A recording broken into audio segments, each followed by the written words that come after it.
Istri siri. Gue aja sama Ipul belum nikah siri kok dibilang gundik. Gundik itu pelakor.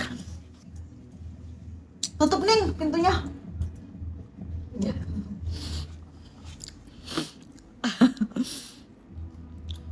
Emang mau nikah siri? Ya maksudnya arti dari gundik gitu loh. Ini Nadia beliin aku makan, aku pin orangnya. Namanya Arab Maklum dari Bali. Dia beliin aku martabak telur bebek. Kita tunggu ya martabaknya datang beneran atau PHP. Nanti kalau datang aku story di Igoy. Namanya aku mau ngucapin terima kasih untuk Arab Maklum udah beliin aku martabak telur. Tapi bukan telur buaya kan? Kayak apa ya rasa telur buaya tuh aku penasaran. Tapi nanti kalau aku makan telur buaya dipatok buaya pula. Nggak PHP dong kak? Iya dong, aku suka di PHP orang terus soalnya.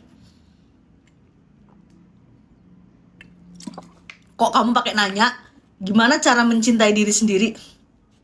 Justru memang harus mencintai diri sendiri. Kalau kita nggak mencintai diri kita, siapa yang mencintai kita? Telur topur.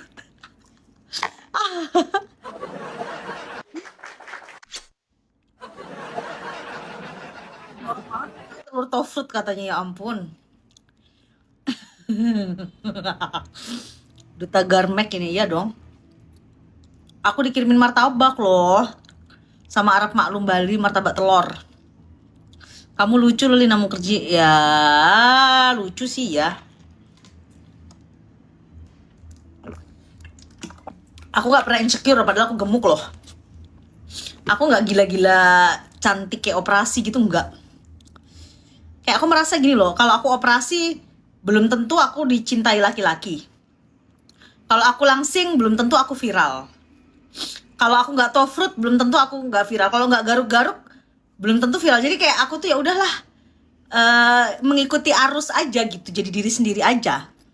Karena operasi sekali pengen hidung, operasi hidung pengen lagi filler bibir, nanti operasi perut pengen semua jadi dirubah. Akhirnya uang kita habis, penyakitan, aduh nggak usah lah. Aku menjadi diriku sendiri aja gitu. Yang penting aku tuh sehat kayak gitu loh. Itu yang the important things yang kita harus pikir gitu loh guys. Aku pengen makan martabak, biarin aja gemuk beb, nggak urus lah beb, makan aja keles.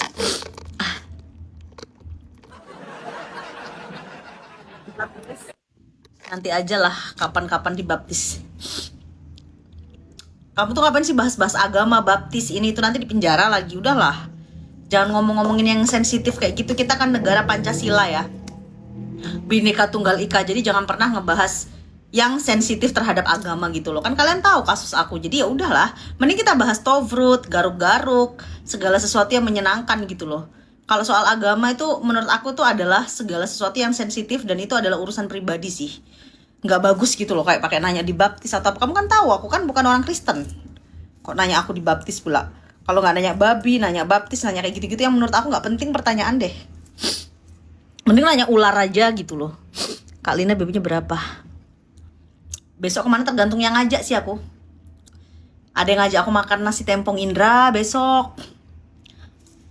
Kak kalau tanggal 7 masih kabari ya mau ketemu, katanya kita makan-makan. Ya kenapa harus nunggu tanggal 7? Masih di sini aku tanggal 7. Ya ngapain kalau segala sesuatu yang udah terjadi diulangi lagi? Contoh misalnya mantan kakek-kakekku dulu jahat gitu kan. Ngapain aku harus balikan sama dia lagi? Udah pernah di penjara, tahu di penjara nggak enak, ngapain mau di penjara lagi? Kita harus punya pengalaman yang belum pernah kita alami. Masa yang udah kita alami kita repeat lagi, order diulang lagi. Pernah dong aku berjilbab. Bantal guling, nggak ada bantal guling di hotel ini. Ya jadi kita harus melakukan sesuatu yang tidak pernah terjadi di hidup kita gitu loh. Jangan dejavu. Yang udah terjadi kita ulang lagi itu kan akan repeat order ya dong. Aku nggak mau repeat order di penjara lagi. Kapan aku nikahnya kalau aku di penjara terus?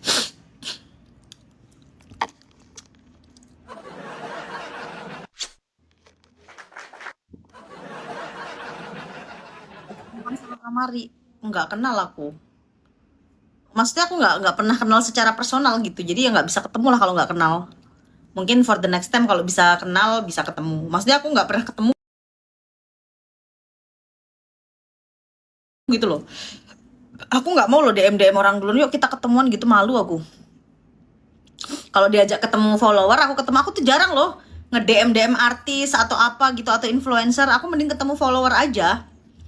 Kalau sama artis tuh artis yang undang aku, yuk podcast gitu. Sadis ya Mbak, saudara seiman Mbak yang penjarakan Mbak sadis sih. Ya itulah kenyataan hidup. Padahal memenjarakan orang itu bukan hal yang baik juga loh. Walaupun dengan alasan aku menghukum gitu kan. Karena ada cerita loh dari Medina Zen, aku pernah nonton podcastnya dia. Dia tuh menjarain karyawan dia yang nipu gitu kan. 2 tahun di penjara. Gak lama Medina Zen juga masuk penjara loh. Bahkan dia menyesal banget menjarakan orang. Makanya kalian kalau bisa jangan pernah menjarakan orang kalau masih bisa kekeluargaan. Karena dengan memenjarakan orang itu artinya kita tuh kan menghilangkan rezeki dia ya. Itu takutnya ada balasan-balasan juga sih. Jadi kalau masih bisa menyelesaikan, kecuali kayak pembunbun gitu kan, mutelesong yang kayak gitu-gitu oke lah.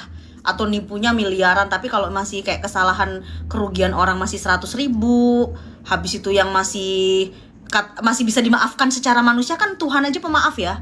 Masa manusia nggak pemaaf sih? Itu saranku aja, terserah kalian terima atau nggak. Karena memenjarakan orang itu bukan solusi yang bagus dan pasti ada karmanya loh. Belum ada orang itu yang nggak ada karma kehidupan seperti itu sih. Nofrida ya nggak kenapa-kenapa, biasa aja sih.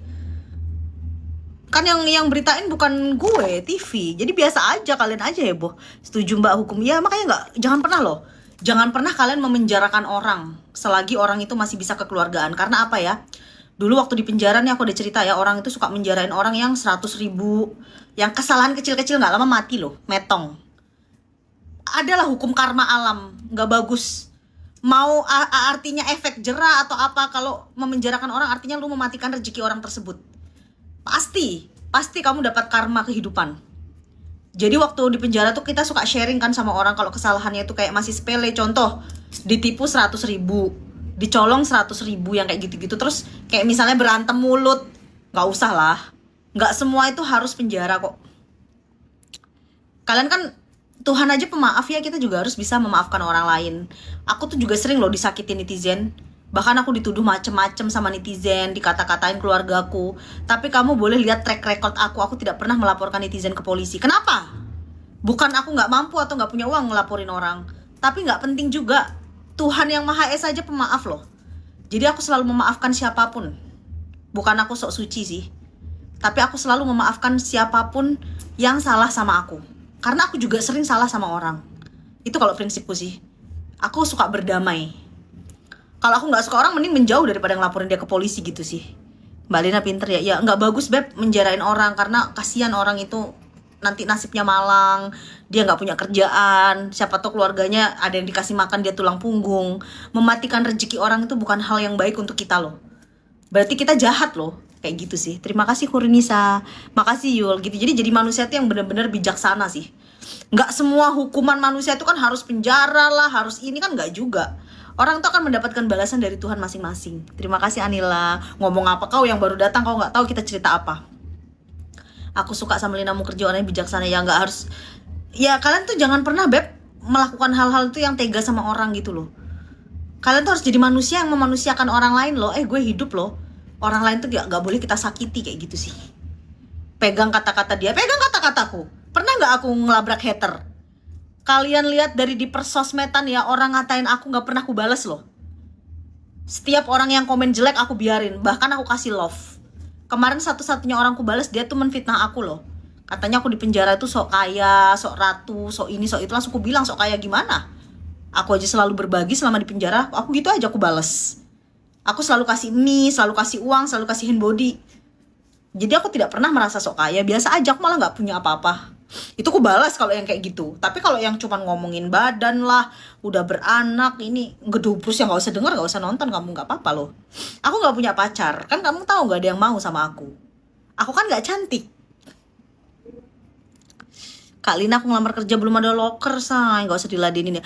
Karena gini Beb, ngeladenin haters, ngeladenin orang yang gak senang sama kita, itu gak ada ujungnya sih. Makasih Dona, selalu akan ada orang yang gak suka. Selalu ada orang yang gak suka terus menerus. Jadi kita tinggal pilih loh, kita dengerin atau kita goodbye, gitu aja sih. Hidup itu simple banget ya Beb. Kalau ada yang gak suka ya udah. Tapi kalau ada yang suka ya berarti kita hubungannya yang lama sama orang itu, gitu aja sih. Salam kenal. Jadi kan aku kan rela ngupload sesuatu ya, berarti aku harus rela di komen. Ada yang bagus, ada yang nggak bagus. Makanya kalau kita Be strong ya Lilu. Terima kasih Maratua. Kak masuk kontennya Ray William Johnson. Siapa itu? Nggak tahu aku. Makasih loh untuk Martua yang udah support aku dari tadi. I love you.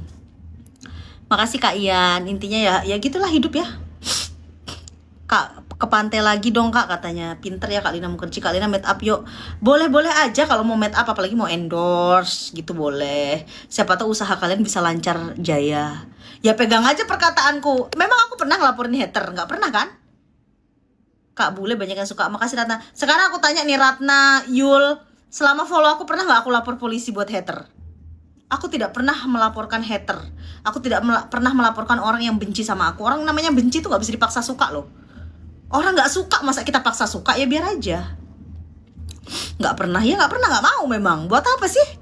Orang nggak suka sama kita itu haknya orang itu, Beb. Jadi biarin aja gitu loh. Jadi aku nggak, makanya ada yang komen, aku tuh kenapa ngefans suka sama Lina Mukherjee tidak pernah membalas hater. Ya nggak pernah aku balas, biarin aja. Namanya orang nggak suka kok dipaksa suka, nggak bisa lah. Kalian aja di public speaking, ya public speaking itu penting banget untuk ngelamar kerja dan lain-lain. Mbak, aku udah menjarain orang karena dia nyuri uangku di atas jumlah 80 jutaan. Dihukum ringan kok bisa ya? Ya udahlah, kamu harus ikhlas, Beb. Nih, gue kasih tahu pandangan hidup ya. Hidup itu kadang tidak sesuai dengan yang kita inginkan. Kalau 80 juta kamu hilang, itu berarti bukan rezeki kamu. Aku nasihati kamu seperti duitku. Duit aku dipinjem pacar aku 400 juta loh. Dia baru bayar cuma 7 juta. Akhirnya aku bilang gini sama Tuhan, mungkin uang itu belum rezeki loh buat aku. Kalau rezeki pasti dia dapat rezeki untuk bayar ke aku kan. Nyatanya dia nggak punya, tapi aku nggak ngelaporin dia ke polisi juga. Jadi Beb, segala sesuatu rezeki yang udah hilang, aku bukan ngajari sok suci, sok bener, apalagi nyarinya susah ya. Tapi udah hilang, kita tuh nggak bisa lagi juga maksa gitu loh. Jadi mending kita cari yang baru, kita nggak usah ingat-ingat uang itu. Terus nanti kita depresi, stres, aduh uang ini nggak balik ya. Kan hidup itu ada yang namanya jodoh-jodohan, Beb. Kalau uang itu jodoh, pasti kembali. Contoh emas hilang. Kalau hilang ya, pasti kalau ketemu, besok ketemu. Kalau enggak ya berarti bukan jodoh kita, Mas, gitu. Jadi kita tuh kadang nggak bisa memaksakan kehendak kayak gitu loh, maksudku, Beb. Harus belajar ikhlas. Susah belajar ikhlas. Duitku tuh di orang 400 juta loh, belum balik. Aku kayak kalau ingat masih sakit hati sampai sekarang. Aku nyarinya susah. Tapi kalau kita dongkol terus, yang ada kita darah tinggi loh. Stres karena ingat uang itu terus. Bisa nggak kita berpikir kalau harta itu bukan segala-galanya? Kalau belum jadi hak milik ya udah kayak gitu loh. Nggak bisa, Beb, kita kayak paksa terus. Aduh, duit ini kok nggak balik ya. Aduh, aku ditipu ya. Kan kita udah hilang. Berarti kita harus nyari yang baru aja. Datang kayak gitu, sedih lah. Sedih, aku juga ngalamin kayak gitu. Nanti aja jenguk Nikmir, aku kan nggak di Jakarta gitu loh, Beb. Ketabanan kali ini ya, nanti saya pinter. Bukan soal pinter ya, Beb. Aku tuh mengalami sendiri loh. 400 juta loh, Beb. Itu nggak uang yang kecil loh. Aku tuh nyarinya setengah mati, kalian tau lah, aku live terus. Tapi ya gimana ya, namanya dia tuh belum ada jodoh uang itu di aku gitu. Ya udah. Tapi aku tuh sampai marahin orang tuh tiap hari, kamu tuh ya nggak sesuai, aku benci, aku ini, aku pokoknya berkata-kata yang energinya nggak bagus terus. Tapi gimana ya, dia nggak punya duit juga kayak gitu loh. Jadi susah gitu loh. Enggak, aku lagi di Bali. Kalian down to earth ya gitulah hidup. Jadi aku selalu kayak gini, kayak sekarang kan aku dikasih uang orang. Ini kan rezeki dari Tuhan. Tiba-tiba dikasih uang 1.200.000. Ya, jadi aku mikirnya walaupun kita hilang uang kan ada rezeki-rezeki dari jalan lain kayak gitu ya. Kita fokusnya berhati-hati aja ke belakang kayak gitu. Aku ditipu temenku juga, aku ikhlasin loh, Kak. Sekarang orangnya masuk rumah sakit jiwa, ya udah. Beb, ikhlas itu susah loh, Beb. Aku kasih contoh ya. Kalau kaya itu takdir. Jadi kita punya rumah nih. Bangunan rumah kita ini misalnya 2M. Kalau Tuhan mau rumah kita kebakar, tanpa izin Tuhan, rumah itu nggak bakal kebakar loh. Bisa aja hujan, bisa aja, tapi kalau dia udah kebakar berarti Tuhan pun ngizinin kan. Terus kalau rumah kita udah kebakar, kita mau apa coba? Kita mau teriak, kita mau gila, kita mau ini, ya Tuhan nggak peduli, memang harus kebakar coba. Karena mungkin Tuhan menggantikan rezeki yang lain gitu loh. Jadi kalau aku tuh selalu yakin ya, ketika kita memang udah kehilangan, satu-satunya jalan tuh harus ikhlas. Member Blackpink gitu, nggak bisa juga kita paksa. Aku mau motivasi nih, kalau kita tiap hari sedih, ya Allah duit aku hilang, aku nyarinya susah tiap hari itu terus, kita tuh stres, uangnya nggak balik. Mending kita, ya Allah uangku hilang, aku harus kerja keras lagi, minta tolonglah ya Allah, gantiinlah rezeki yang lebih lagi gitu. Dan semoga aja orang yang jahat ini kena hukum, kayak gitu aja. Karena kalau kita tuh marah ya dengan keadaan, Beb, aduh, semua itu depresi, emosi. Kita disakiti cowok, kita hilang uang, kita ini itu semua itu nggak bener di hidup kita. Kita sambil berkaca, kok hidup kita nggak bener terus ya, cowok nggak bener, teman berkhianat, akhirnya kita stres kan. Makanya sekarang aku tidak bisa stres terlalu berat. Seketika yang aku pikir udah nggak kuat otak aku berpikir, aku harus ke pantai, aku ke luar negeri, aku ngerjain endorse. Jadi hal-hal yang positif, karena hidup itu pilihan. Contoh, salah pilih teman kita menderita, salah pilih pacar kita menderita, salah ngutangin uang kita hilang, salah bicara kita masuk penjara. Semua itu kan ada di tangan kita. Bukan Tuhan loh yang nyiptain. Kadang masalah itu dari kita sendiri loh. Akhirnya aku berpikir, ya udahlah, masalah yang udah terjadi kemarin mungkin pembelajaran lebih dewasa aja. Aku tidak mau menyalahkan takdir, aku tidak mau, ya udah, yang akhirnya kan juga habis di penjara makin terkenal, hilang uang juga rezekinya diganti. Aku tuh selalu berpikir positif terus, mencintai diri sendiri, berpikir positif. Ini mudah ngomong ya, jalaninya aku juga susah loh. Bertahun-tahun beb, uang aku tuh 3 tahun gak dibayar loh. Tapi ya udah, akhirnya aku mulai kayak ya udahlah kayak gitu. Makasih, terima kasih untuk Yul, Lilu, Private. Jadi aku tuh kita saling support aja di sini. Kayak gitu sih. Makasih untuk The Calm. Dan mereka nggak habis pikir kenapa kak nggak di penjara. Ya udahlah beb, nggak semua orang tuh harus di penjara. Karma itu ada loh. Karma itu kan akan terjadi di cara-cara lain kayak gitu ya. Indahnya hati muka. Makasih. Aku tuh beb sampai sekarang nggak ikhlas loh duit aku tuh di orang. 2 orang udah lunas ya, tinggal 1 lagi. Tapi ya udah gitu. Maksudnya aku tuh selalu kayak biar Tuhan aja lah yang hukum orang itu, kayak gitu aja sih. Soalnya kita tuh kalau marah terus malah pusing, stres gitu sih. Kak, aku kelamaan nunggu karma. Ya Allah beb, aku kasih tahu ya beb, kalau kita nanam pohon tomat nggak mungkin tumbuhnya itu cabe. Segala sesuatu yang kita tanamkan itu yang tumbuh. Orang yang bohongin kamu nggak akan hidupnya tenang loh. Percaya sama aku, apa yang kita tanam itu akan tumbuh loh. Jadi kamu gak bisa karma itu langsung besok tuh gak bisa.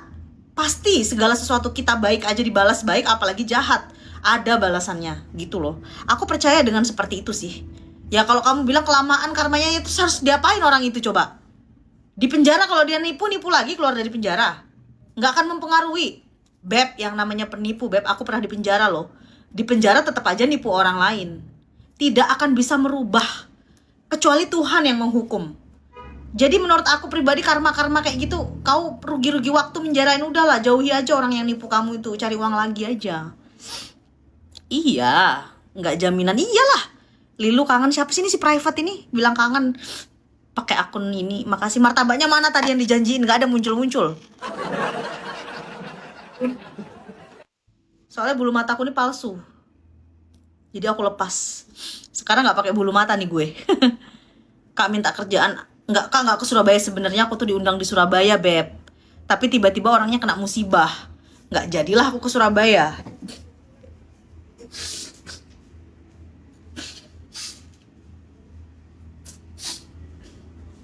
Gitu ceritanya. Begitu ceritanya. Nyanyiin dia, Kak. Meri baton mein teri fikr sada, मैं जो भी हूँ तुम ही तो हो, मुझे तुमसे मिले अपनी अदा, क्योंकि तुम ही हो. Aku udah buat Lina buat tofu titip di bawah. Udah sampai belum martabaknya? Nanti kita turun martabaknya nggak ada pula. Kak, orang yang suka utang, Kak Lina, makanya daripada ngutang mending minta deh kalau nggak ada. Itu kalau ngutang-ngutang itu udah pasti nggak dibayar. Aku tiap hari di chat, Kak utang 100.000, Kak 50.000, udah gitu nggak dibayar juga. Males, jadi mending kalau nggak ada Kak aku minta gitu, daripada bilang utang tapi nggak bayar-bayar, bikin sakit gigi. Ya nggak sih guys? Aku suka ngomongnya Lina Mukherjee positif. Aku berusaha sabar orangnya beb. Kak Lina nggak ngasih sama orang yang hujat ya. Ya sekarang aku belum bisa ngasih kalian uang beb, aku lagi gak banyak uangku. Tapi tanpa diminta sering kok followerku tak kasih.